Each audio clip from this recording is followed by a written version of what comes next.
começar a sessão, então, de hoje à tarde, né, sobre Justice, Law and Neuroethics. As pessoas que prepararam suas apresentações em inglês podem fazer a apresentação em inglês, se quiserem, né? Mas se alguém preparou em português também, não tem problema de fazer a apresentação em português. Tá? Queria, antes de começar, fazer um agradecimento aqui público ao Itamar, né, ao Alfredo, ao Pinzani, que organizaram esse evento. Queria fazer isso em nome da coordenação do GT Teorias da Justiça, né, especialmente ao Itamar, aqui a sua equipe da PUC, né, que praticamente fizeram todo o trabalho, né? Tanto que aqui no início, eu que era da comissão organizadora, quando me apresentei, alguém pensou que fosse uma entidade metafísica, né? Porque só aparecia um nome e eu nunca tinha dado as caras aqui, né? Então nós vamos, como faltaram 2 pessoas hoje à tarde, nós vamos ter primeiro as 4 apresentações, né? Um tempo máximo de meia hora cada uma, do Adriano, da Sinara, da Maria de Lourdes e do Noel. Depois nós vamos fazer um intervalo e vamos voltar para o debate, tá? Para não ficar muito carregado à tarde. Tá?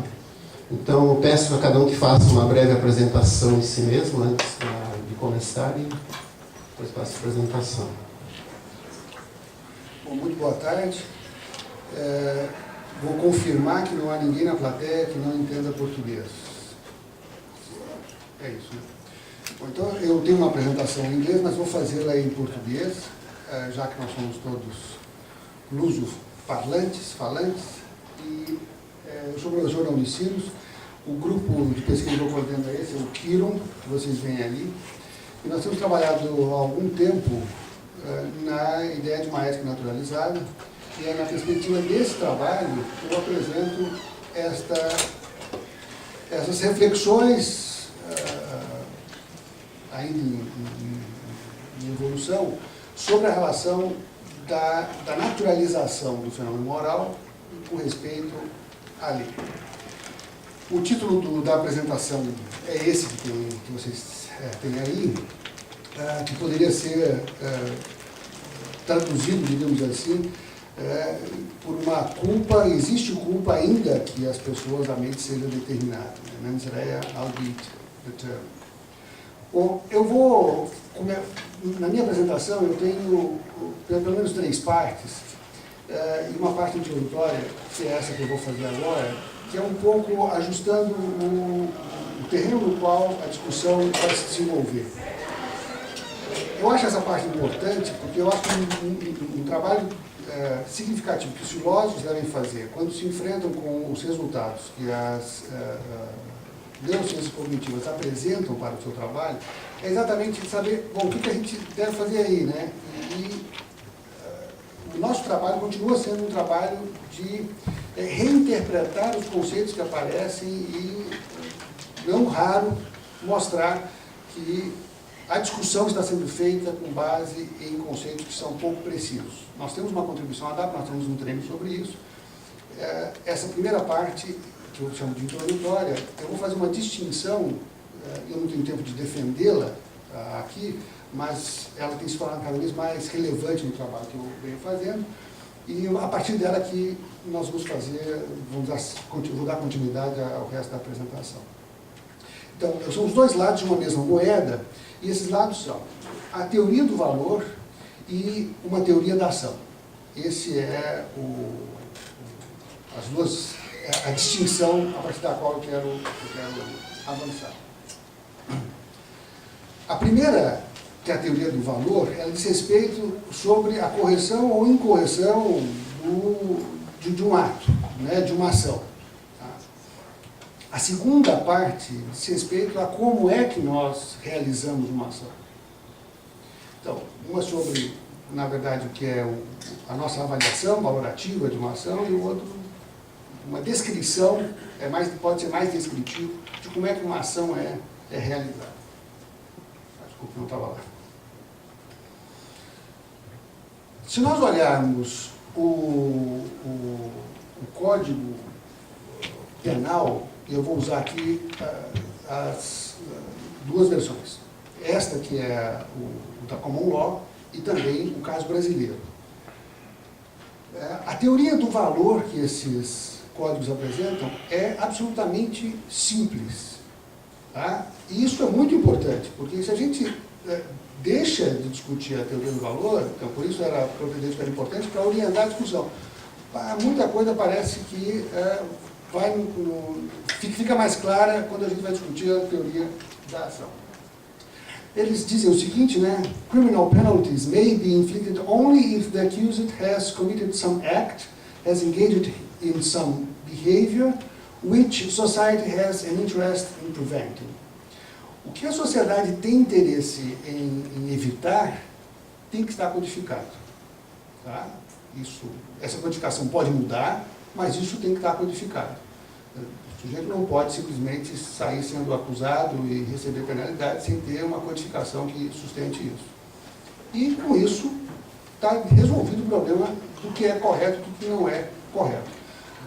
O Código Penal brasileiro tem, no seu primeiro artigo, essa definição clara, cristalina e exaustiva do que é a teoria do valor. Não há crime sem lei anterior que o defina, não há pena sem prévia combinação legal.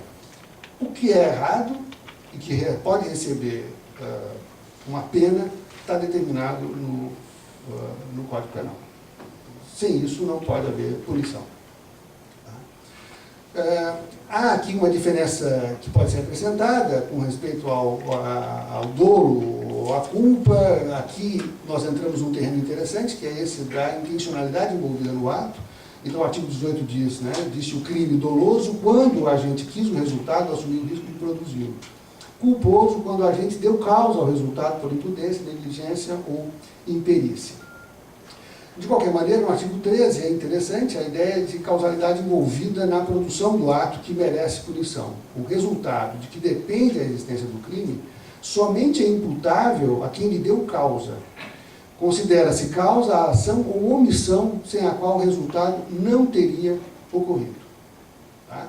Então, isso define o que poderia ser incluído na teoria do valor do Código Penal. Então, isso é suficiente sobre a teoria do valor. O que nos leva a dizer o seguinte, que a punição tem quase tudo a ver com teoria da ação. Na verdade, todo o processo de avaliação do agente não é da definição do que é certo ou errado, isso parte se o que ele fez está ou não, pode ser subsumido a alguma coisa que está determinada no Código Penal, isso obviamente é importante, né, essa correlação, mas, uma vez estabelecido, é sobre o limite da culpa, o dolo, até onde vai a intenção e as ações, como é que a gente descreve as ações desse agente. Então tem a ver com isso e tem a ver com controlar ações. Tá? Esse é um pouco o viés que eu quero dar também à apresentação. Quais são as condições, então, de imputabilidade? Eu vou usar a nomenclatura que o Common Law usa, eu estava pensando então nessa apresentação em inglês, num contexto também de discussão anglo-saxã. Você pode considerar 3 elementos. O Common Law, em geral, considera só 2, mas os Estados Unidos têm um terceiro elemento que não é muito relevante, mas eu vou colocá-lo aqui. Então, actus reus, a própria ação, e mens rea, que é uma mente culposa que fez algo errado. E uma circunstância externa. São as circunstâncias em que aquilo aconteceu. Se a gente olhar então, esses elementos da culpabilidade, vamos olhar e vamos ver o que a gente, como é que a gente, o que a gente tem que saber deles para avançar na punição. O actus reus, de fato, são os fatos. Né? Nós estamos lidando com alguma coisa com um grau de objetividade, talvez seja nós podemos ter com relação a isso o mais alto grau de objetividade possível no processo. Então, o que aconteceu? Obviamente, isso não é alguma coisa muito objetiva, reconstruir isso é uma parte importante, difícil em qualquer processo, mas trata-se de fatos. E que aqui é a consequência de um ato ou ou da omissão, né, de um ato. Bom, a outra parte, então essa parte, que é a parte descritiva né, nós podemos fazer uma reflexão filosófica aí, se faz com a recuperação da verdade do que de fato aconteceu, mas nós vamos deixar isso de lado, isso não é o que me interessa aqui. A outra parte é exatamente o mens rea. Esse é o que de fato interessa na dosagem e na consideração da punibilidade, da imputabilidade e também da quantidade de punição que nós vamos, do grau de punição que nós vamos dar ao agente. Bom, e o que é que se exige para... Nós temos um mens rea, então, o actus reus, que ele seja um ato criminoso, já apresentei antes, depende de que haja um código que o determine. Com respeito ao mens rea, as coisas se complicam muito mais. O que se exige para que nós tenhamos um mens rea? E aí nós temos algumas possibilidades. Uma mente indeterminada, quer dizer, que não foi determinada por alguma coisa causal que está fora do controle da própria mente, né? Uma mente livre, uma mente racional,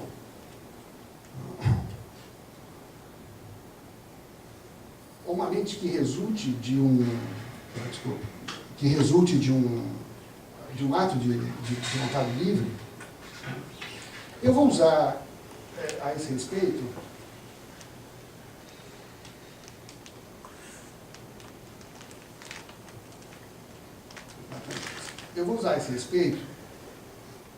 esta afirmação do Green e do Cohen, e eles tiram isso, na verdade,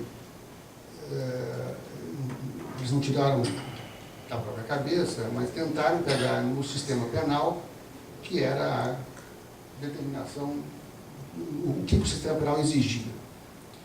Eles produziram a seguinte formulação: The law assumes that people have a general capacity for rational choice. That is, people have beliefs and desires and are capable of producing behavior that serves their desires in light of their beliefs. The law acknowledges that our capacity for rational choice is far from perfect, requiring only that the people it deems legally responsible have a general capacity for rational behavior. A ideia de rational behavior pode estar presente nas formulações, mas vale a pena perguntar o que se quer dizer por rational behavior. E é interessante observar essa citação que eu acabei de colocar e nisso que eu destaquei agora sublinhado. Rational choice, ele explica o que é o rational choice. Mas a explicação do que seja rational choice, na verdade, é a explicação do que seria uma ação orientada por desejos e intenções. A parte do rational não me parece implicada na descrição seguinte. Dizem eles, na sequência da citação, the law, this argument continues, does not care if people have free will in any deep metaphysical sense that might be threatened by determinism. It only cares that people in general are minimally rational. Bom, e a definição que ele usou do rational, that is, o que é? O que a lei exige, na verdade, é isso. People have beliefs and desires and are capable of producing behavior that serves their desires in light of their beliefs. Esta ideia de uma certa consistência no agir entre os seus desejos e as suas crenças, né, que envolve, obviamente, crenças partilhadas, etc., é isso que é exigido. A racionalidade coloca um elemento que me parece completamente dispensável, no sentido de que a gente teria que trabalhar muito para decidir, bom, mas a sua ação é racional ou não é? Se nós olharmos várias descrições de ações, Alguns vão dizer isso é completamente irracional para mim, o outro vai dizer, não, para mim isso é completamente racional. Sobre esse elemento parece que a gente não pode encontrar um consenso trivial a respeito, mas sobre isso daqui, sim. Então, obviamente, a lei não está pressupondo que nós sejamos seres racionais, um tipo complexo qualquer, mas isso aqui me parece bastante aceitável, que a gente trabalhe com isso. Muito bem. Então, o que é uma mens rea? Nessa direção, ela é simplesmente uma mente que foi determinada erroneamente. Não é uma mente que não é determinada. Ela está determinada por desejos e crenças, mas nós avaliamos que esses desejos e crenças não são corretos. Nós temos uma avaliação equivocada sobre eles. Nós dizemos que essa fonte da sua ação não é uma fonte correta, nós recusamos isso. Portanto, não é uma mente não determinada.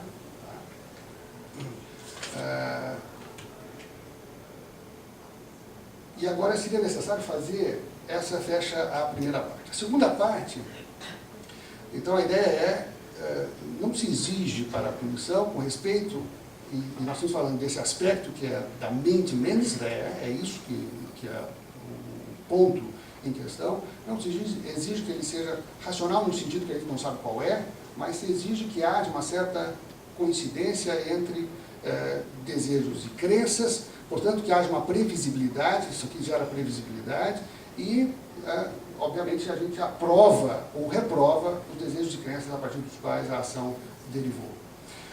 Bom, isso exige aí uma reflexão, então, sobre o problema da mente-corpo, Ok. E a pergunta é, o sistema legal, ele exige um dualismo?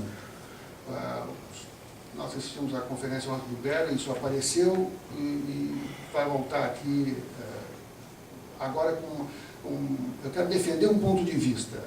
O tempo é curto, eu não tenho tempo de aprofundar, vamos ver se no debate nós fazemos mais isso. E a pergunta que está aqui colocada, eu respondo negativamente, e eu respondo querendo defender um tipo de abordagem em filosofia da mente que se chama animalismo. O nome para o autor mais conhecido que defende o animalismo, que é o Olson, me parece estranho. A mim não me parece estranho, eu gosto desse nome, eu acho que é interessante. Que é a ideia, a ideia é essa daqui, né? When I say that we are animals, I mean that each of us is numerically identical with an animal. There is a certain human organism, and that organism is you. You and it are one and the same thing. It's one and the same. Então, o pano de fundo do animalismo é um monismo, contrário à ideia de um dualismo mente-corpo, que, de fato, pode aparecer como pressuposto implícito, tácito de muitas ações do direito. Ocorre que ser um animal não é incompatível com ser inteiramente. Pelo contrário, ser um animal de comportamento social complexo implica, e essa foi a solução que a evolução deu, implica em ter uma mente, e um tipo de mente, que possa ser determinada coletivamente. Isso é muito importante. Também não é uma mente qualquer que pode servir aos propósitos de uma vida social, de um animal de vida social complexa como nós, com um sistema nervoso complexo. Nós podemos imaginar vidas sociais complexas, como de insetos, etc., mas eles não têm um sistema nervoso complexo.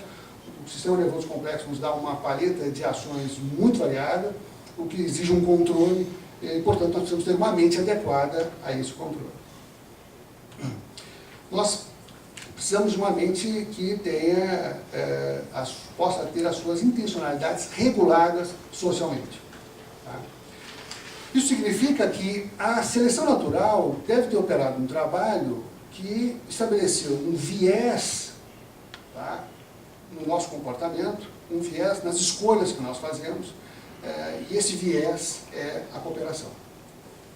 Eu vou apresentar os resultados de um trabalho, eu vou me basear, vou apresentar só uma parte desse resultado, mas vou me basear então nesses resultados, uma publicação da Nature Neuroscience do ano passado, sobre o processo. Eles estavam estudando exatamente como é que a evolução poderia ter modelado esta mente que clama por justiça, que gosta de justiça, etc. Então, o Buchholz e Marois diziam o seguinte: it is possible that the threat of punishment may increase cooperation by biasing reward-related actions selection mechanism, mediated by dorsal frontal striatal circuitry.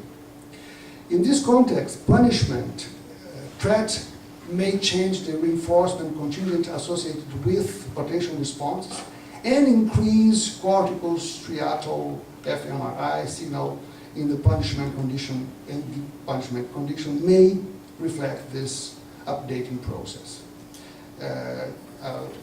A ideia era a seguinte: a punição que está submetido um agente, ele favorece a cooperação. É muito importante, eles descrevem ali no tipo de punição, não é uma questão de violência, medo, etc., mas ela também tem um efeito, mas a punição pode ser simplesmente a rejeição, né, a desaprovação coletiva de uma certa ação. Isso é interpretado pelo agente como uma punição, né, e isso tem um efeito positivo. E isso pode criar um viés nas ações, e esse viés pode ter sido, a ideia, né, de que esse viés foi sendo selecionado. Então, o resultado desse artigo é mostrar o seguinte, que há um processo evolutivo, pode se recuperar, ele está no começo desse trabalho, mas pode se recuperar evolutivamente, e está se tentando fazer isso, processos mediante os quais as nossas habilidades mentais foram sendo moldadas de modo a responder adequadamente a um tipo de demanda para uma vida social complexa como nós temos. Para pagar um pouco de dividendo da divisão feita anteriormente, tudo isso está se passando em termos da descrição dos processos mediante os quais nós produzimos ação.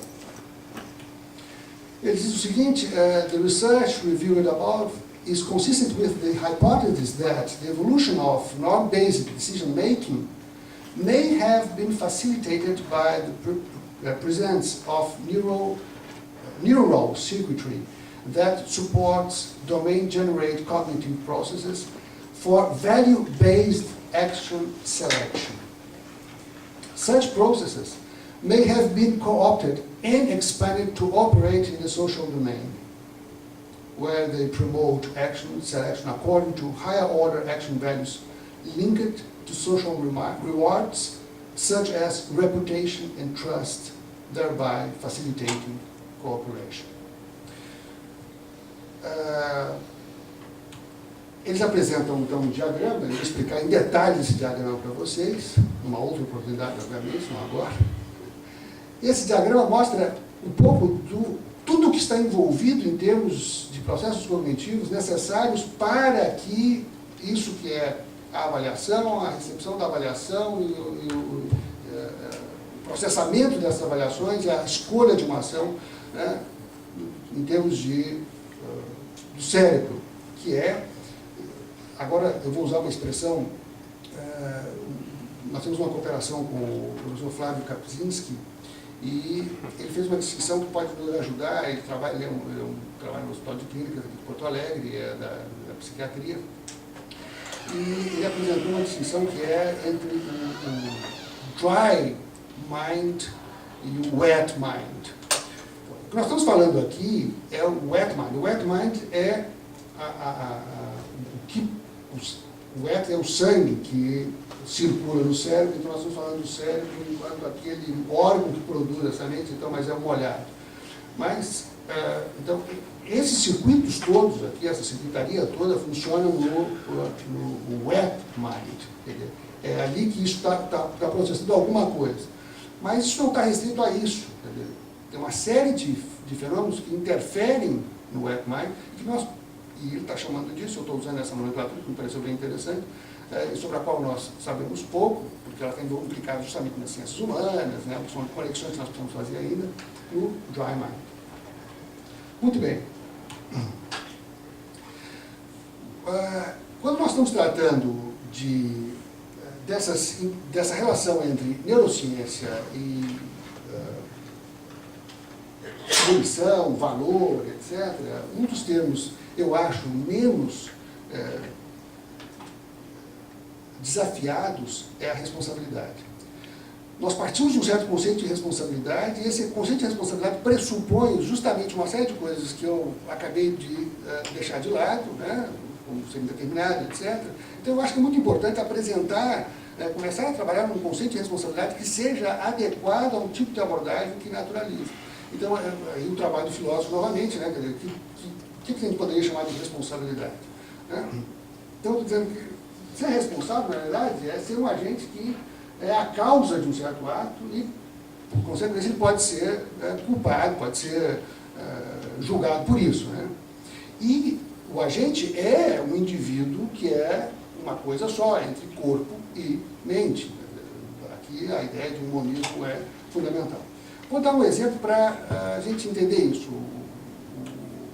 O exemplo também de ontem, que o Bernd trouxe, pode ser um outro exemplo, a discussão do que tinha do pedófilo, que tinha um tumor, esse é outro exemplo. Mas eu estava me reportando, e continuo me reportando a esse exemplo clássico do Phineas Gage, e a questão é a seguinte, quem que a gente poderia culpar pelo comportamento do Phineas Gage?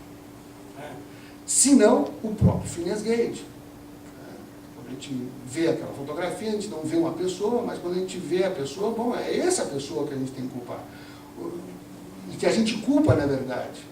Então, façamos as seguintes perguntas, para colocar isso em teste. Que comportamento nós queremos mudar? Ou de que pessoa nós gostaríamos de mudar o comportamento? Do Phineas Gage, de alguém mais, ou de alguma outra coisa? O que passa é o seguinte, que nós queremos mudar o comportamento do Phineas Gage. Só que nós constatamos que ele é responsável, mas ele não é recuperável. O comportamento dele tem um viés, e nós não podemos retirar esse viés para voltar ao comportamento como nós gostaríamos de fazer. Mas não é outra. Não era um Phineas Gage. A ideia de que há um Phineas Gage que não é o Phineas Gage, que esse sim seria responsável, agora com o acidente não é mais ele, é uma outra coisa. Né? O espiritualismo leva a esse tipo de reação que, na verdade, para a lei não funciona assim. Então, isso, fechamos aqui, vou para a última parte, já me encaminhando para o fim, porque o meu tempo está acabando, né? Que é uma palavrinha só sobre justificação sobre punição. Isso aqui é apenas para despertar a discussão, porque não há tempo para me dedicar a isso, mas há uma discussão feita nesse artigo que eu mencionei do Green e do Cohen sobre retributivismo e consequencialismo, que é parte da justificação. Por que nós punimos? E duas correntes são apresentadas. O retributivismo, né, puniria porque as pessoas merecem ser punidas, então haveria uma certa justificação moral para que isso fosse feito, e o consequencialismo, que tem um elemento mais pragmático, porque nós queremos resultados melhores. Então, o retributivismo é isso, né? In the absence of mitigating circumstances, people who engage in criminal behavior deserve to be punished, and that is why we punish them. E o consequencialismo diz o seguinte, according to the forward-looking consequentialism theory, which emerges from the classical utilitarian tradition, punishment is justified by its future beneficial effects. A pergunta é, eles são reconciliáveis? Tá? Eles discutem como, se eles fossem duas posições que levassem a consequências diferentes, eu também não posso entrar muito nisso, tiro uma conclusão que me parece equivocada, e eu quero, na linha do que eu apresentei, dizer que, em certa medida, a ideia de que eles não sejam reconciliáveis é estranha. O que nós temos que fazer, não há a dicotomia entre eles, é, em certa medida, falsa. Pelo menos, se nós pensarmos que elas são vias completamente diferentes e que exigem uma teoria completamente diferente sobre a punição e a necessidade de punição. Por um lado, retribuição é o comportamento mais adequado para o controle de pessoas, quando a gente pensa desde a perspectiva da segunda pessoa, das relações que nós temos com os demais, e quando pensamos em grupos pequenos. Então, retribuição, quando nós pensamos agora no processo evolutivo, obviamente a retribuição foi um processo emergente, né? Nós tivemos, os animais têm, muito antes de pensarmos em termos consequencialistas, eles tinham um processo de retribuição, e a retribuição é essencial para isso. Você, na verdade, tem que punir, mesmo desaprovando, aquele que tem culpa, e essa ideia de que ele tem culpa, que ele fez algo errado, e, portanto, nós estamos indignados com ele, os afetos morais aparecem todos aí, está perfeito. E isso é a melhor maneira de fazer, né? A ideia por trás dessa minha apresentação é que há uma funcionalidade implícita nisso, né, que está explicada pelo processo de seleção natural, que é o viés que facilita a nossa cooperação. Já, então, pensando nesses termos, a punição orientada pela consequência é, por outro lado, o comportamento, o tipo de medida mais adequado para o controle de comportamento desde a perspectiva da terceira pessoa, que é justamente quando as instituições aparecem e nós precisamos, justamente o juiz, que é a terceira pessoa, não está implicado emocionalmente na relação entre os contendantes, ou o criminoso e a vítima, etc. E ele tem que pensar numa outra dimensão, e essa parece ser a maneira mais adequada de fazê-lo. Uma coisa não elimina a outra, mas elas tendem a objetivos diferentes, mas objetivos que podem ser corrigidos no mesmo objetivo geral, que é favorecer um tipo de vida cooperativa e funcional dentro da sociedade. Bom, era isso, essas são as referências, e muito obrigado.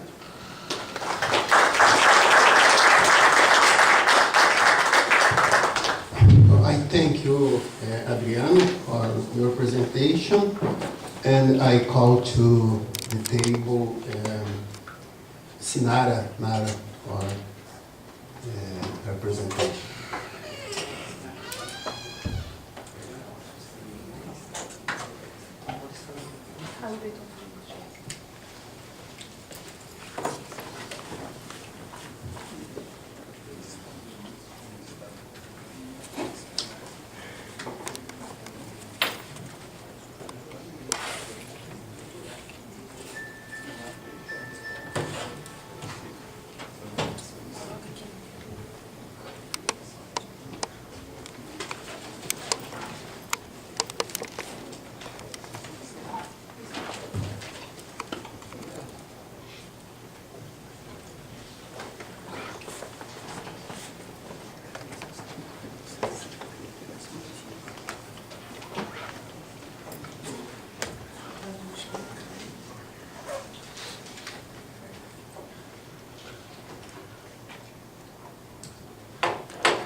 Just for me to technical questions.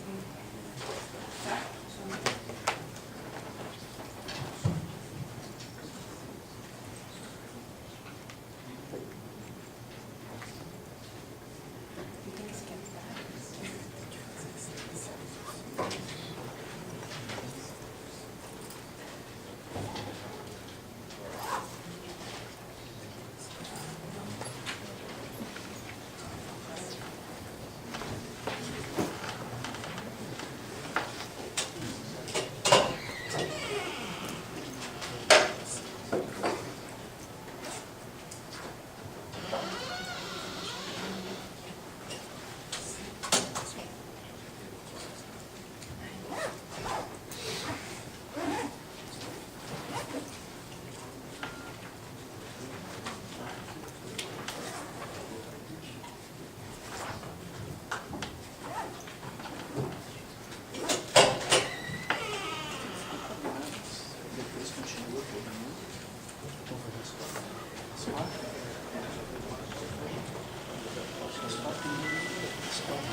deficiência de empatia, no caso, de se colocar no Deus, certo? Para nós.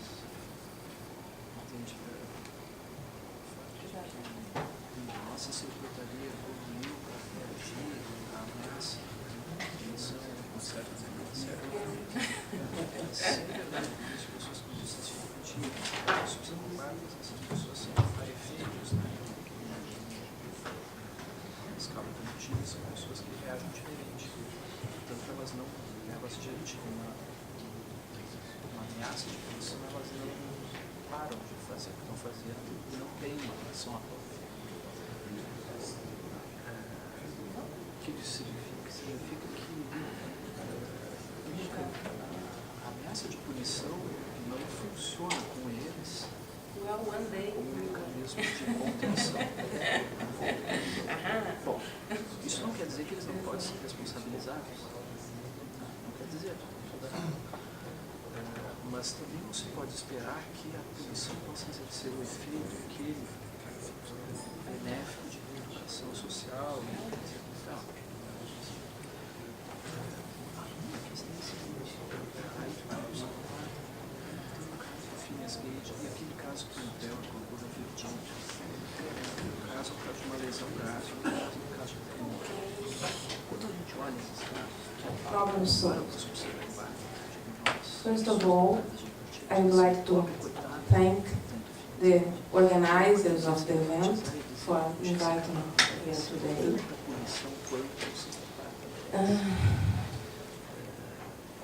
The title of my work is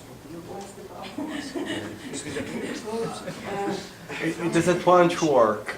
It doesn't want to work. It's got a mind of its own. Porque aqui ele está funcionando, isso é quem queria. É o plug. É o plug.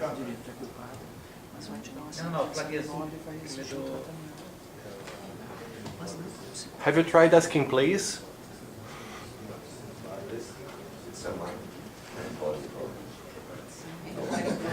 Ele está aqui ele está.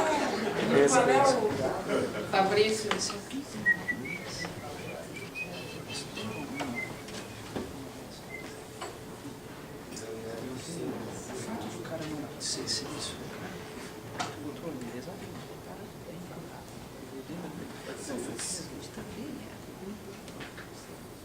It's getting crazy.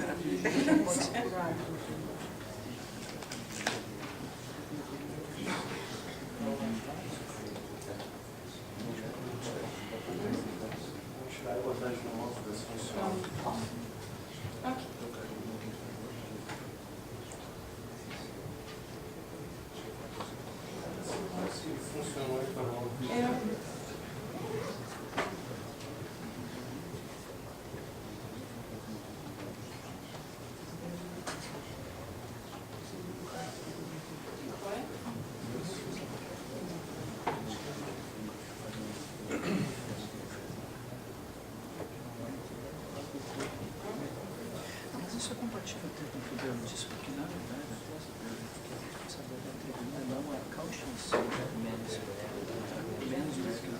daquele organismo. É um tipo de animalismo. É, minha tela está. Isso é a ideia do animalismo. Ok. É uma concepção Well, you know, there is a problem like present without the... Você quer pegar e colocar e passar por isso? Não quer, Mas é que não adianta, porque eu acho que qualquer computador... Não, é que o seu outro computador estava aparecendo lá. É? Pode ser o contato da tua máquina. Pode ser o contato da máquina, eu Então, concordo. Eu acho que a melhor ideia é contar a então tá. Esse é o último. Porque tem entrada e saída ao estranho. Precisa de um pendrive, né? Pois é. É. O cara que imprime. Não. E é uma vez outra, mais uma. Só por um. Ainda usa esse aqui, não. Porque todos têm. Esse aqui que poderia estar. Aquele cara que é de Cambridge, que é um Ah, porque lá embaixo está perfeito, não é? Se ele colocar ele embora, Eu acho que é a melhor ideia. Yeah, maybe Dude would, you know, be better. Dude. Fica aqui. Agora vamos ver se não entrar no Aí foi. Eu tô aí. Essa é da Dutra. Só passa pelo pendrive e pronto. Passa pro pendrive. Tá, mas ele tem onde é que tá aqui? Pra mudar o monitor.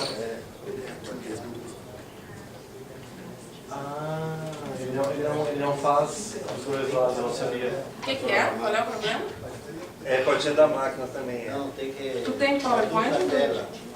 Eu tenho meu texto pra ficar rolando. Mas tem PowerPoint? Tem. Eu acho que ela não... Tu não tem PowerPoint, tu não vai adiantar. Ah, é? Mas como assim? Claro que Ah, tem. Ah, vai. Esse aqui não é mesmo. Pois é, mas esse aí tem PowerPoint. Tem PowerPoint? Sim. O professor estava usando agora mesmo. É. Bom, Não apareceu. Não sei se é... Olha lá em cima, se é 4, F5 ou F7. Aí ele dá a dupla tela. Senão... pois é. E daqui, ó, no S7 conseguiria dar dupla tela. Não deu? Mas antes, vamos tentar de novo. Vamos tentar mais uma vez. Se a gente vai botar ali. Mas agora já vamos ver. Já botou.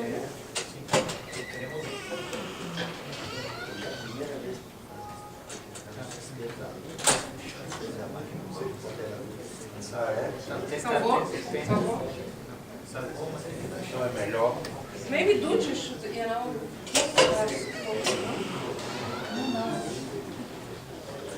Sabe?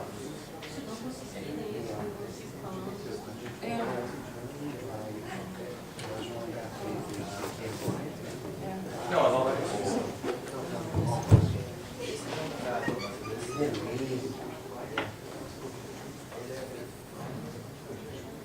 Esse aqui.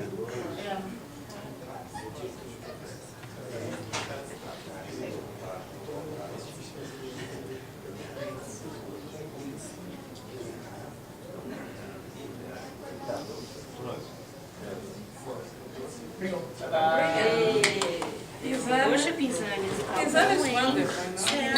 You know, he has multiple skills. It's unbelievable. Yeah. Thanks, Pisani. Had a plastic break. Thank you very much. Well, essa aí. Apresentação de slides. This is a surprise. Vou esperar então. Do começo. Well, let's start again. Thank you for the organizers for inviting me here today. The title of my work is Our Deonto-Utilitarian Minds. I will discuss the standard responses given by people for moral dilemmas related to killing innocents, proposing a philosophical model that I call the utilitarian deontological model, or the deonto-utilitarian model, to explain how the majority of people respond to these dilemmas. I suggest that when people make moral judgments, they use a system of judgments that combines utilitarian and deontological considerations. I will be using here a system of colors where utilitarian is red, deontological is blue, and this is a tribute for the most important rivalry between two football clubs in the world. The rivalry between international and well, what happens when people make judgments about the permissibility of killing other human beings in moral dilemmas seems to follow the model below. I'm going to present them in general terms the model. Rule 1. People in general judge that to kill innocent people is wrong. And let's call this the first deontological rule. Rule 2. People are willing to breach Rule 1, we shall not kill innocent people, in order to maximize the number of people saved. First, utilitarian consideration, red. Rule 3. Not everything, however, is morally allowed to be done in order to save more lives. Then we have the deontological constraint again. In general, when the killing involves some kind of physical contact or proximity with the person who will be killed, under these circumstances, people tend to judge deontologically again. Rule 4. In a few special cases, for utilitarian reasons, we are allowed to violate these deontological constraints, violate Rule 3. And these reasons could be A, the inevitability of death, i.e., when the person will die anyway. In this situation, people tend to make utilitarian judgments again, and or B, when the cost-benefit of overcoming the deontological constraint is very high, with many lives being saved. And finally, we have Rule 5. We become deontological again if the killing has to be done to satisfy, say for example, the outrageous requirements of a perceived evil person who blackmails you, threatening to kill more people if you refuse to comply, and demands that you actively carry out the killing. Well, what's the justification for this model? Through the supplementary materials for Green's cognitive load selectively interferes with utilitarian moral judgment, we will have some important clues on how people make their moral judgments. Here, when interviewees are asked to answer the question if it is appropriate for people to kill their despicable boss who makes everyone's lives a misery, only 1% of the people interviewed said that yes, it was appropriate. It was also only 5% of people who answered that it was appropriate for a pregnant 15-year-old girl to kill her newborn child in order to move on with her life.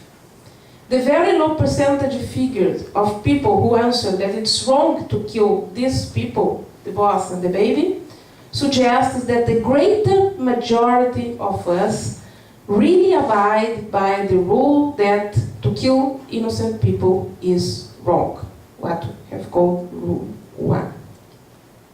Then we get Rule 1. People in general judge that to kill innocent people is wrong. First, deontological constraint. However, people are willing to make exceptions to this rule under certain circumstances. For example, when in order to avoid the death of a larger number of people, you do something that will cause the death of a smaller number. The typical example of this is the famous trolley case, where 85% of people said it was permissible to flip the switch, diverting the trolley, saving 5 people at the cost of killing 1. The percentage is also high, 76% of people who gave the utilitarian answer in the standard Fiume's dilemma, where you hit a switch in order to divert fumes killing 1 patient in a hospital instead of 3. Then you have here what I call Rule 2. People are willing to breach Rule 1, we shall not kill, in order to maximize the number of people saved. This would be the first utilitarian consideration. Well, but not everybody judges that even this kind of exceptions should be allowed. And then you have to think back to the 15% of people who answered that it is wrong to divert the train, or the 24% of people who think that it's wrong to divert the fumes. The conditions under which people make exceptions or not for this deontological constraint, we shall not kill, will vary from person to person. However, it does seem that there is a pattern for the way that the majority of people will judge. It appears that the majority of us will make exceptions in order to save the most possible number of lives. Rule 2. But stick with the ontology again when killing implies that they might have to have some kind of physical contact or proximity with the person to be killed, as we can see in the footbridge dilemma, where people are asked to answer if it's appropriate to push a man off a bridge in order to save 5 people. And only 12% of people gave the utilitarian answer in the figures provided by Hauser, and 21% in Green's figures. Of course, that different results, sometimes we have these differences in the results, but it's, even so, it varies from 12% to 21%.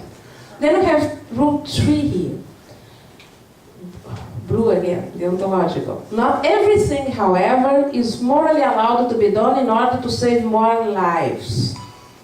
In general, when the killing involves some kind of physical contact or proximity with the person who will be killed, under these circumstances, the majority of people tend to judge deontologically again. Nevertheless, it seems that when deaths are inevitable, and in the so-called catastrophe cases, people tend to make utilitarian judgments again. Here, the percentage is very high. 91% of people who answer that it is appropriate for a captain to kill the injured people in order to provide enough oxygen for the majority to survive in the submarine dilemma. We can also see that there is a high percentage of utilitarian answers, 71%, in the modified lifeboat dilemma, where you throw into the water someone who will not survive anyway in order to save everyone's lives. And 60% in the crying baby dilemma, where you would have to smother your children in order to avoid the enemy soldiers killing the whole group of people, including your children, and even 62% of utilitarian judgments in the famous Sophie's Choice. The catastrophe dilemmas are discussed by Nichols. In this dilemma, a train is transporting an extremely dangerous artificially produced virus to a safe disposal site. If the virus were to be released into the atmosphere, billions of people would die from it, and there is even a chance that it would kill more than half of the human population. In Nichols' dilemma, Jonas sees that there is a bomb planted on the tracks, and the only way to stop it exploding is to stop the train pushing a stranger onto the rails. Nichols then found that 68% of the people who were asked to respond to this dilemma said that Jonas broke a moral rule, but only 24% said that the action was, after all things considered, the wrong thing to do. Well, according to Nichols, the findings reinforce the familiar problem posed by catastrophe cases. They indicate that most people are not absolutist deontologists. People think that sometimes it is permissible to do something that violates a moral rule, including the rule that forbids killing innocent people.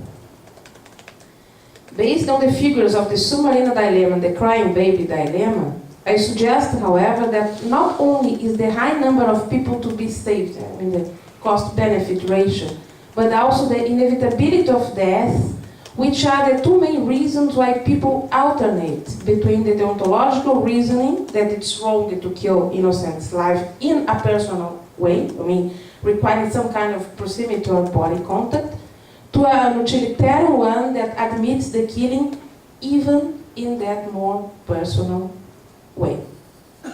Then we have rule 4. In a few special cases, for utilitarian reasons, we are allowed to violate these deontological constraints, violate rule 3.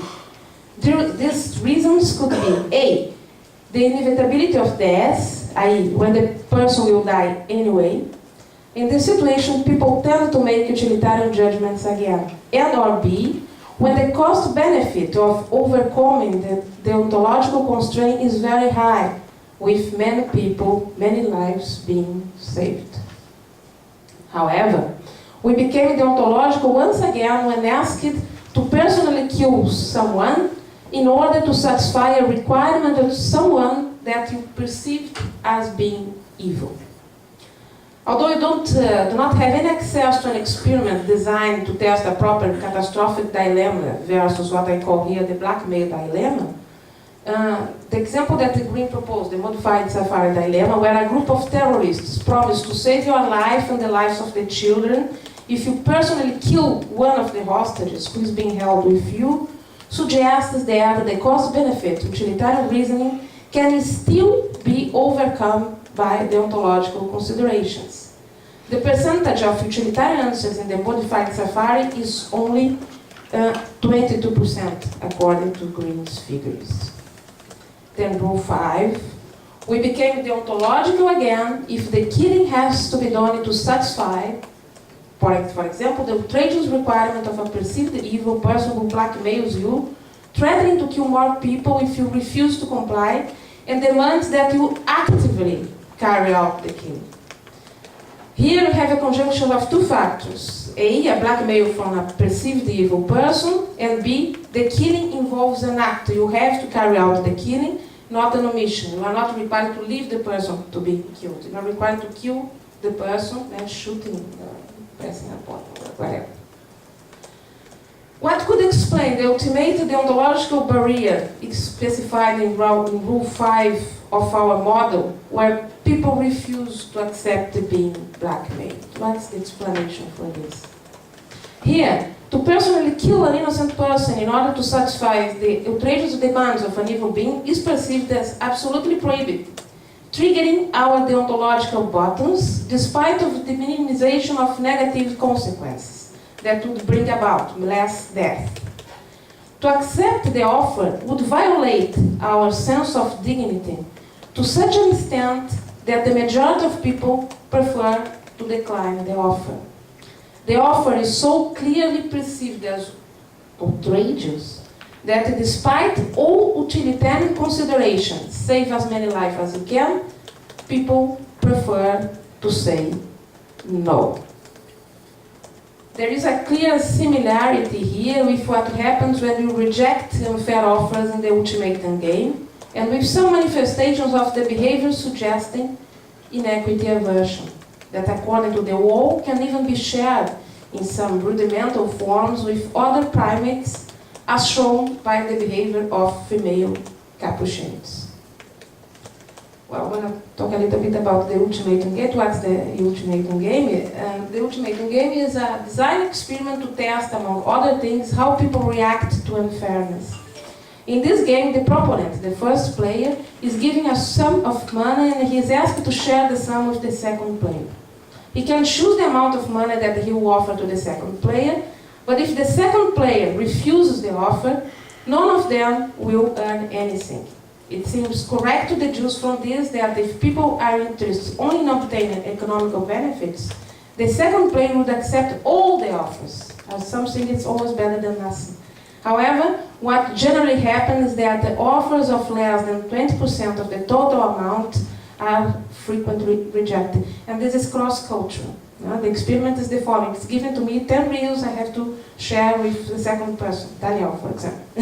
If I offer Daniel 5 reals, he says, oh, fine, good, give me.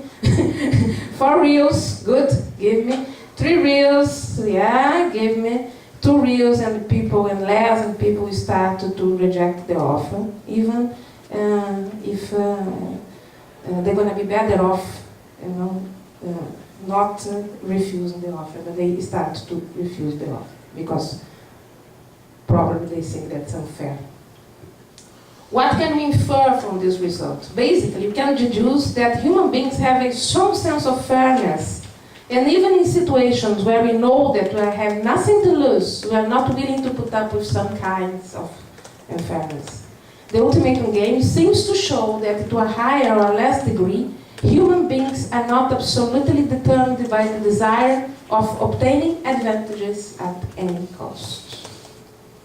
And I bring to the equation here also the idea of inequity aversion of the wall.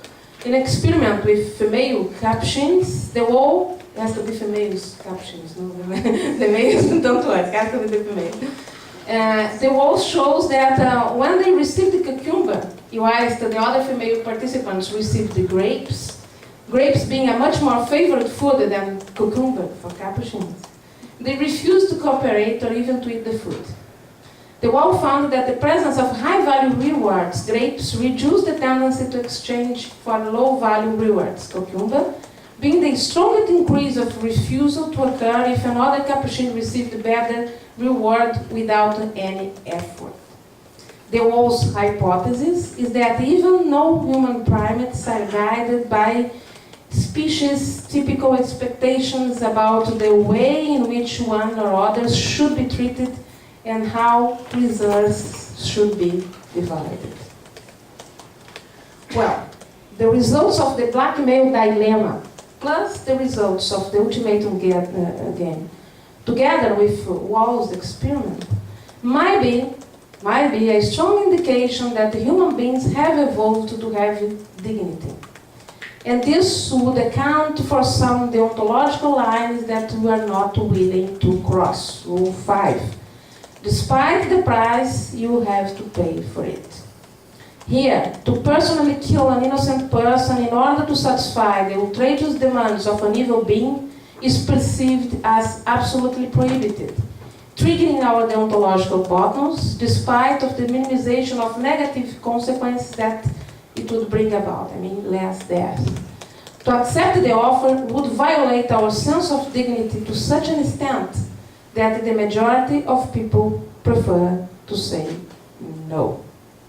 Well, come to the conclusions then. My hypothesis here is that we abide by the rule that it's wrong to kill innocent people.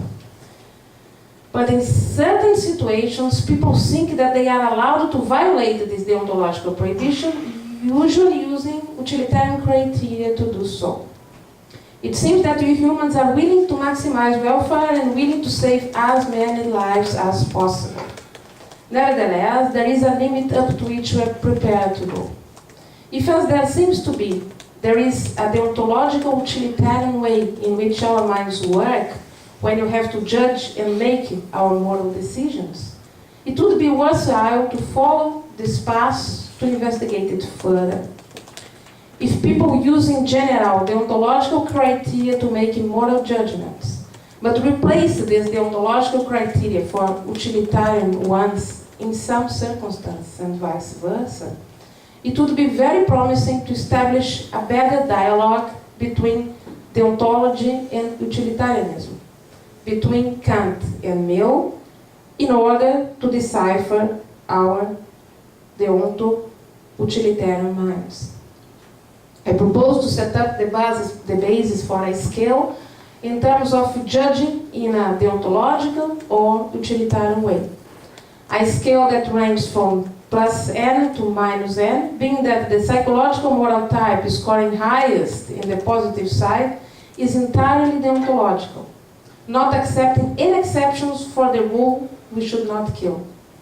And the psychological type scoring lowest in the negative side is entirely utilitarian, accepting that when lives are at stake, we should always and in any circumstance have the highest possible number of people. The moral person is willing to abide by the rule that we should not kill, and the moral person is not willing to accept, and in special cases where it is permissible to kill someone to save more people, the higher he or she will score as the deontological type, and the more he or she is willing to consider utilitarian reasons to break rule 1, the higher he or she scores as the utilitarian type. Well, I have to stress that this is at the moment an hypothetical philosophical model, and further work must be carried out by moral psychologists and neuroscientists in order to test and refine this model, as well as to establish exactly which the different moral types are. Thank you.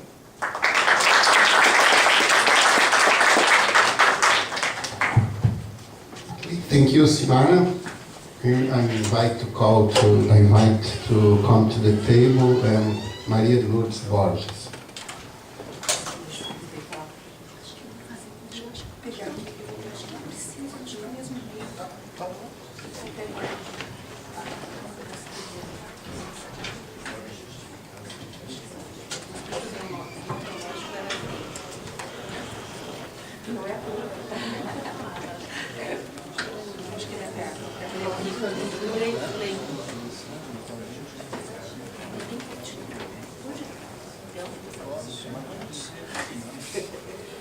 bem, falar um pouquinho em português antes de começar. Eu gostaria de agradecer a organização do evento, principalmente o professor Nitamar e sua equipe, por ter me convidado para falar nessa mesa de neuroética. Acho que a maioria das pessoas me conhece um pouco como kantiana, mas hoje eu vou mudar um pouquinho aqui e vou apresentar até alguns macacos. Bom, específico. It's a program. Okay.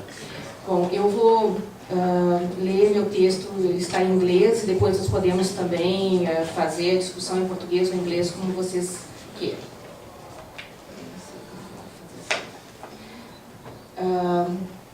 Eu tentei fazer alguma coisa um pouquinho atual, né? Eu tinha pedido para o Nitamar que eu queria falar um pouco sobre as coisas que aconteceram recentemente no Brasil. Ele falou que era para falar dessa mesma mesa e depois fazer uma ligação com o neuroética. Falou, não, fica aí, depois tu fala e depois fala. Então é o que eu tentei fazer. Tá? Talvez não tenha, essa introdução esteja um pouco fora de propósito, mas de qualquer maneira eu vou tentar. Né? We are all ninjas. I don't know if you know what ninjas are. Okay. And sympathy, solidarity and evolutionary ethics. By the way, I am Maria Borges and I came from the University of Santa Catarina. I'm also a researcher of CNPq, #1. In the last months, we have seen two powerful movements in two countries very far from one another, Turkey and Brazil. The first began in May 2013 in Turkey with a very local agenda against the changes on Taksim Square. What was at the first moment a fight against the destruction of the square has quickly changed into a very massive movement that gathers millions of people. 1 month later in Brazil, a movement for the free fare, Passe Livre, began fighting for better public transportation. However, after a strong repression of the São Paulo military police against the young people, the movement was transformed into one of the biggest protests in Brazil. We have seen millions of people in the main big cities of Brazil protesting and fighting for many different reasons. Free fare, against the corruption, for political reform, for better public systems of health and education. Although they live far apart and have distinct problems, the Turkey movement shows solidarity to Brazilian movements and vice versa. In the beginning of the Brazilian movement, many people posted the social networks, Taksim is here, referring to this place, this square in Turkey. Also in Turkey, people show posters of solidarity with Brazilian movements. What is the ground of such solidarity? What they could possibly have in common besides the same gas bombs used by unskilled police of both countries? They shared a very general identification as people fighting against what they thought were wrong in particular and general issues, but political agenda was highly different. At the same time, both of the movements have grown really fast, going from a particular group of people to a very massive mass movement. Feelings of empathy and solidarity with the help of the social networks played an important role inside each movement and in its transnational identification. Now comes the ninjas. The day the Pope arrived in Brazil, there was, besides the Catholic movement, a protest against the governor of Rio de Janeiro. In this protest, some young people who belonged to the media group Ninja were arrested. In a few minutes, there was a huge wave in the social networks to take them out of prison. The slogan was, "We are all ninjas, somos todos ninja." It seems that the old word sympathy has recovered some of its meaning in social networks. The fact that the ninja was recording the moment he was arrested was very important to this feeling of sympathy. In this paper, I asked whether sympathy, solidarity, and empathy are hardwired in our human brain. I will discuss one of the theses of evolutionary ethics, that is, that empathy and sympathy are innate. I ask whether these are natural innate features of human beings and other animals, mainly primates. I investigate whether there is a natural altruistic behavior and a natural innate tendency to solidarity. I claim that we have already sufficient empirical data to accept one aspect of an evolutionary ethics, which claims that at least some features of our morality comes to us naturally. First, Prince's criticism of an innate altruism. Jesse Prince, philosopher with the blue hair, in the emotional constructions of morals, claims that some researchers show that reciprocal altruism is rare in other animals because it demands cognitive prerequisites which is difficult to achieve. However, he accepts that there is evidence for reciprocal altruism in non-human primates. Primates clearly show altruistic behavior, and Prince accepts that. Monkeys and apes share, help, and reciprocate. Prince points out, however, based on the research of Sonner and Wilson, that, I quote Prince, we cannot infer altruist motives from altruist behavior. End of quotation. Apes may have other interests in having altruistic behavior. Quote Prince again, there is a little reason to think that apes are driven by altruistic motives when they exchange goods, because the donor receives a payoff in return. Food for sex tradings in bonobos, for instance. End of quotation. Prince also argues that altruistic behavior can be a strategy to achieve popularity. I quote Prince, alpha males often distribute more food than other apes, and this helps them to be viewed favorably by members of the troop. End of quotation. Human beings too. Prince claims that it's easy to prove that human beings help others when there is no reciprocation. And then for Prince, human beings will be different. In contrast, human beings frequently help others when there is no reciprocation. We send donation checks to distant charity organizations, protest injustice that do not affect us directly, and support interventions in faraway lands. The recent movements in Brazil and Turkey illustrate this feature Prince highlights. This kind of sympathetic and pure altruistic behavior can be attested when we show solidarity, for instance, to a movement in distant country, when people protest against the ninja arrestment, for instance, when you protest against the injustice in a distant country. According to Prince, we cannot prove any moral evolution because we cannot show this kind of pure altruistic behavior in other primates.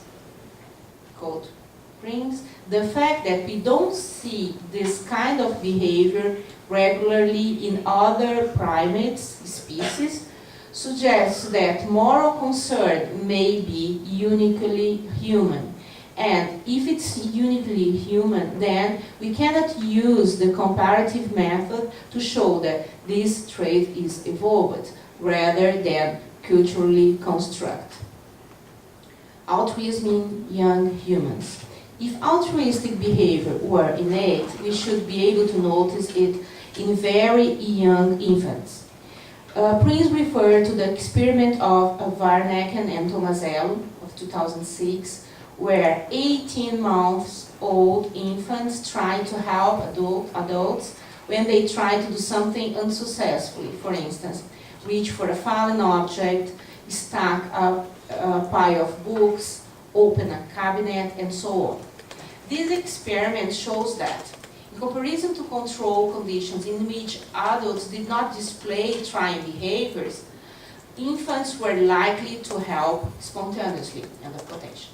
However, Prince warned us that this is not enough to attribute to infants a moral behavior. What looks like helping behavior may just be one special instance of infants' general tendency to imitate and complete unsuccessful actions and not really an altruistic behavior. I guess that this experience can count as a hint that reciprocal behavior is innate, although it is obviously not followed by a moral consciousness. What should be proved is that, for me, is that reciprocal behavior is a fact in young infants, since pure moral motives can never be proved, nor in child, neither in adults. Prince objects to evolutionary ethics, stating that we cannot prove any natural predisposition to moral behavior. Our biological dispositions have no authority over values that have a cultural origin, and then can be embellished and overturned over the influence of culture. Moreover, I will argue that our biological predispositions do not qualify as moral rules without cultural elaboration. Morality is artificial all the way down. Taken literally, evolutionary ethics is a myth. That's the position of Prince. Is sympathy innate? Prince is right when he claims that biological predispositions does not qualify as moral rules, exactly, not even as prudential ones. I may object that even in human beings we find human altruistic behavior without being able to prove that they were really motivated by moral concerns. I guess that the well-known Kantian distinction between according to duty and an action done by duty shows that our deep and true motives may be shadowy. And this applies to human beings as well as to primates. There is no sense in asking more from apes that we can ask from human beings. Yeah, there are many experiments showing that sympathy is a biological predisposition. Moreover, there are a lot of empirical data showing that solidarity is a fact among non-human animals, not only with primates. Deval, in the book The Age of Empathy, Nature's Lessons for a Kinder Society, refers to manifestations of helping behavior in elephants and birds and also in dolphins. Moreover, he shows empathy and sympathy are a fact among chimpanzees, bonobos, and young children. I will present now some of this empirical data, and it's against Prince. Experiments on sympathy and empathy as natural feelings. One of the first experiments related to empathy has been made by the Russian primatologist named Kots, who was married to the director of Moscow's State Darwin Museum. It was in the early 1930s. Roth was a kind of a surrogate mother to a young chimpanzee called Ioni. She was also a mother of a young child. She not only described the emotional behavior of Ioni, but also related to her own child behavior. Coates writes about Ioni's reaction when she pretended to be sad or crying. If I pretend to be crying, Coates says, close my eyes and weep, Ioni the chimpanzee, young chimpanzee, immediately stops his play or any other activities, quickly runs over to me, all excited and shagged, from the most remote place in the house, such as the roof or the ceiling of his cage, from where I could not drive him down despite my persistent calls and entreaties. He restfully runs around me as if looking for the offender. Looking at my face, he tenderly takes my chin in his palm, lightly touches my face with his finger, as though trying to understand what is happening, and turns around, clenching his teeth into firm fists. Duval comments about the description of Ioni's empathy with the fake suffering of cats. What better evidence for the power of simian empathy than the fact that an ape who would refuse to descend from the roof of the house for food that was waved at him would do so instantly upon seeing his mistress in distress? This kind of behavior of trying to comfort, these kinds of behavior of trying to comfort people in distress has been noted in many different experiments. Duval calls some of these dispositions pre-concern, by which primates and young humans try to comfort people without having the full consciousness that something bad has happened to this person. We could object that all these behaviors are acquired once, and that this is the objection of Prince. In this sense, one of the very challenging experiments was the experiment of the Swedish psychologist Ulf Dimberg in the early 1990s, who shows empathy is triggered without consciousness of that behavior. Here is the description of the experiment by Duval. Dimberg demonstrated that we don't decide to be empathic, we simply are. Having pasted small electrodes onto his subject's face so as to register the tiniest muscle movements, he presented them with pictures of angry and happy faces on a computer screen.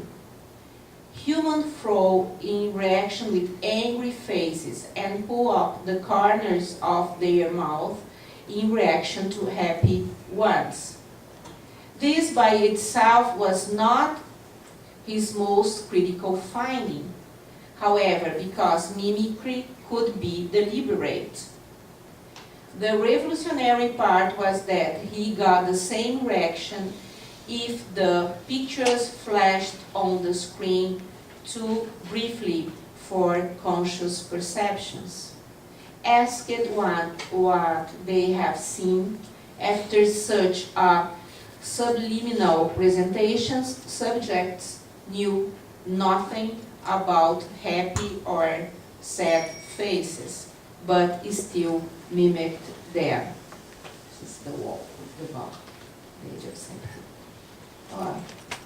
With conclusion, the existence of empirical data proving, I think that many experiments prove that sympathy and empathy are innate in human beings, and even in some primates, will make sentimentalists such as Hume or Hutchison very satisfied. However, it does not please a philosopher such as Prince, who claims that feelings and emotions are essential to morality. The reason is that Prince aims at finding emotions not in biological predispositions, but in culture itself.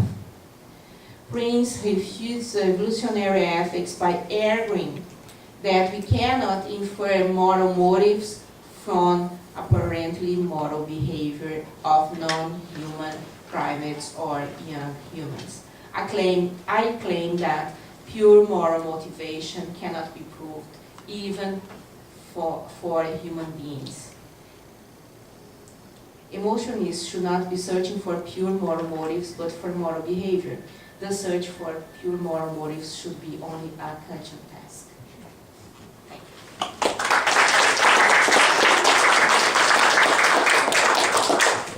Thank you, Duque, Maria de Lourdes.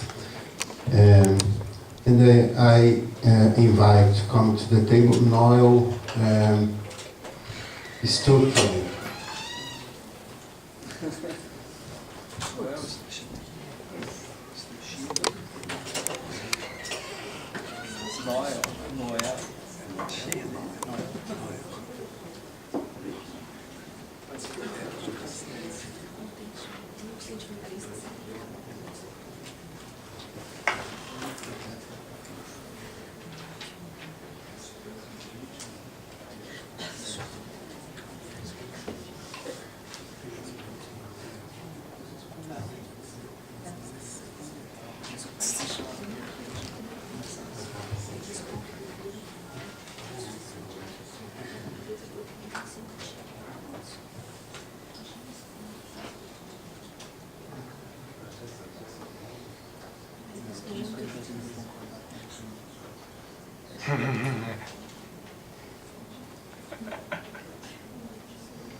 É uma recomendação.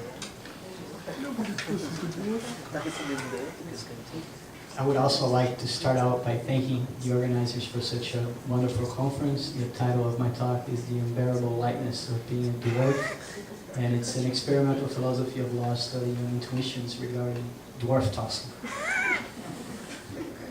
My purpose, I hope to suggest that legal decision making is subject to certain paradoxes. Specifically, I would like to suggest that legal decision making is subject to the paradox of order effects and to the paradox of the concrete and the abstract. I think I only have time to talk about the abstract and concrete paradox and not the order effects paradox.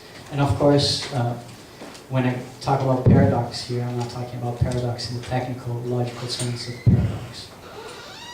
I'm just talking about some surprising asymmetries that show up in legal decision making. And I would like to investigate whether the principle of human dignity is subject to these paradoxes. And I hope that by going into this enterprise, I can also get more clear at the meaning of the principle of human dignity, of the concept of human dignity as it is applied, as it is used. So, before explaining the paradoxes, I would like to start out with an image and borrow this image from Joshua Green, which was mentioned in the previous talks, and I will adapt this image, this analogy that was suggested by Joshua Green, which is called the camera analogy. And I'll use it to talk about legal decision making, and my analogy does not track his analogy in the same way. But you have this camera, a sophisticated camera, and the sophisticated camera has all these automatic settings that are pre-programmed into the camera. So if you want to take a picture of Nitamar standing there, you put the camera on portrait mode, and the camera will give a pretty good picture, at least as much as the aesthetic values of Nitamar goes, right? And if you want to take a picture of the whole PUC campus, then maybe you put the camera on the landscape mode, and you take a pretty good picture of the campus of PUC. If you want to take a picture at nighttime, you put the camera on night mode and you take a pretty good picture at night. And if you want to take a picture of people playing sports, you put the camera in sports mode and you take a pretty good picture of people playing sports. But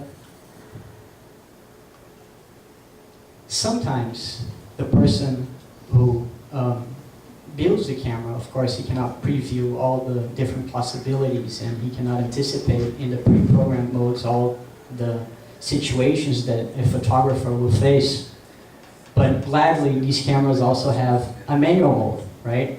So if the designer of the camera, the person who built or projected the camera, he did not anticipate all the possibilities, then you can put it on manual mode. You can also put it on manual mode when you think you can take a better picture than the automatic modes that are pre-programmed in the camera.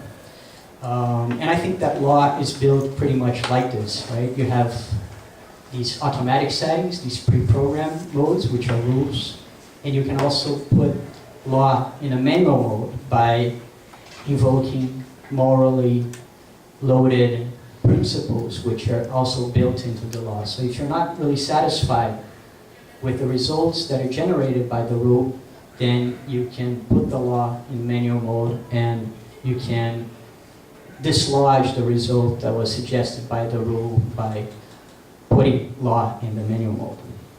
So this is just an example of how this is done. I think that the main principle that has been invoked in order to put law in the manual mode is the principle of human dignity. And this is a case where a person had a degenerative disease of the retina, retinitis pigmentosa, and the person was about to go blind, and he wanted to request treatment in Cuba. So this was a Brazilian person who wanted to request for the payment by the government for a treatment in Cuba.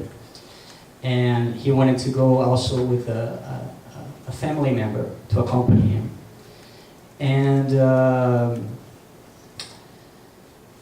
the rule of our unified health system is pretty clear. The unified health system says that only the treatments that are listed can be paid for by the government. There's also another rule which says that treatments which have not been proven to work in a sufficient manner can also not be accounted for.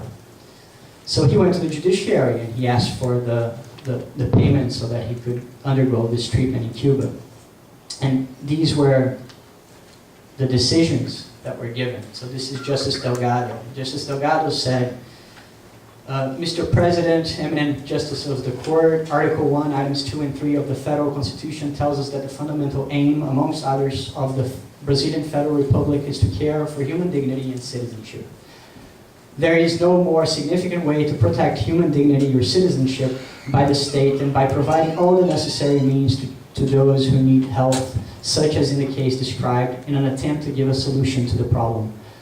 I am not impressed with the scientific discussion that was brought up. So the Ophthalmological Association of Brazil wrote this long brief saying how the treatment was not known to make things better, and in certain cases it had been shown that people who undergo this treatment would be in a worse situation, and so he didn't really care about this, right?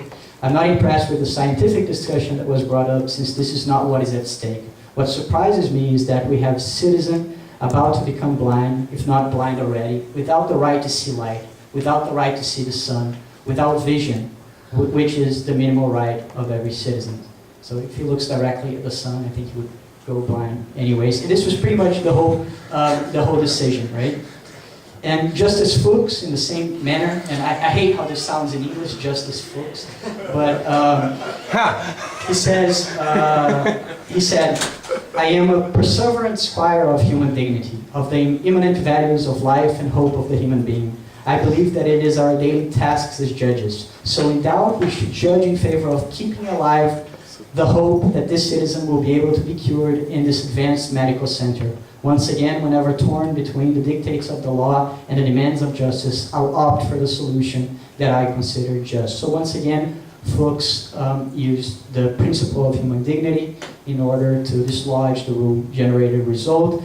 And I think Fuchs' case is extremely relevant because he was soon after appointed actually, to be a Supreme Court justice, exactly for making a lot of decisions that were pretty much like this one. And we recently had another example of somebody who invites the manual mode of law very frequently, which is Luis Roberto Barroso, who is probably the main figure in the movement of neo-constitutionalism, which is characterized by suggesting that principles are used in a frequent manner.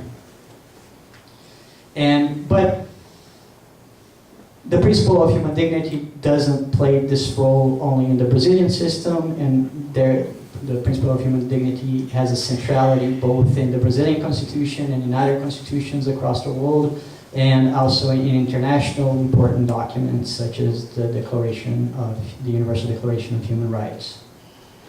So Article 1 of the German Constitution, Article 1 of the Universal Declaration of Human Rights